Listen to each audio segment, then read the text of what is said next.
tenham cãibra nas batatas da perna de pular, eu vou contar uma história rápida de uma expressão que eu acho sensacional, que é a coisa mais jacu que tem, que é true crime. True crime. Em Campinas também tem true crime. True crime que é crime de verdade, né? Que tem crime de mentira, não existe crime de mentira. Crime não é crime, enfim. O true crime, que é uma história, né? Acho que é essa a ideia. Mas que não é uma história inventada, né? Esse túmulo que eu estou apontando para vocês é uma história que tem... É uma história que compreende... Vem mais pra cá, ó, se elas estão muito aí, vem um pouquinho mais pra cá. Isso.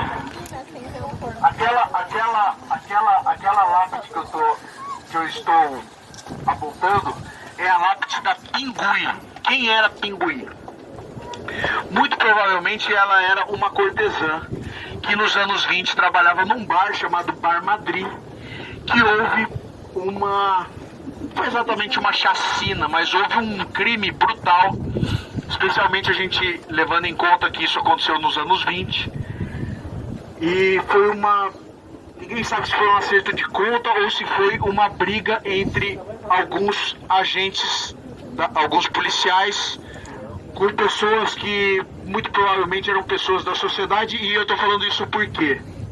Porque o julgamento, e é aí que eu conheci a Pinguim, numa notícia sobre o julgamento desse crime, se eu não me engano, de 1928, eu vou acertar, acho que é 1928, e houve a aceitação da tese de legítima defesa dos homens que atiraram entre si.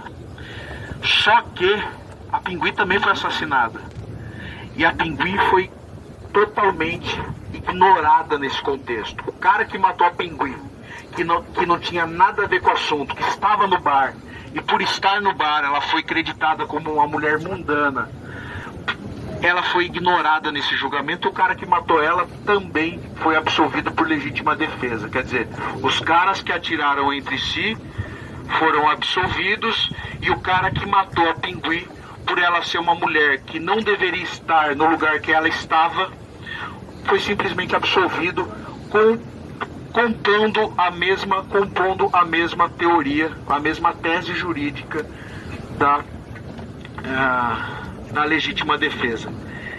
E é o que eu falo, todo mundo me pergunta: pô, Thiago, você vive em cemitério o tempo inteiro, o que você já viveu de... Eu já vivi umas coisas esquisitas em cemitério. Não de uau, uma aparição, porque eu não sei se eu gostaria. Até hoje eu não sei. Mas a Pinguim, o dia que eu fui, que eu já vou contar pra vocês, naquele outro túmulo que a gente vai, já a gente vai até as duas, o dia que eu tava indo atrás da Fraquita, que tá ali atrás, que é uma milagreira, que eu adoro esse tema, já vou falar isso pra vocês, ela olhou pra mim. Juro por Deus, vocês vão passar ali e vão ver se não é um olhar de alguém que quer ser vista. Por isso que eu faço questão de contar a história da Pinguim aqui.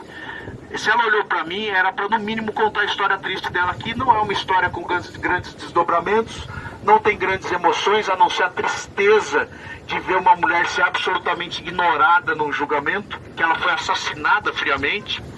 Então, eu sei que também não é uma novidade pra ninguém a gente ver isso, mas ela olhou pra mim e é por isso que eu conto essa história pra vocês aqui, antes de eu contar a história daquela outra senhora que tá ali, chamada Fraquita.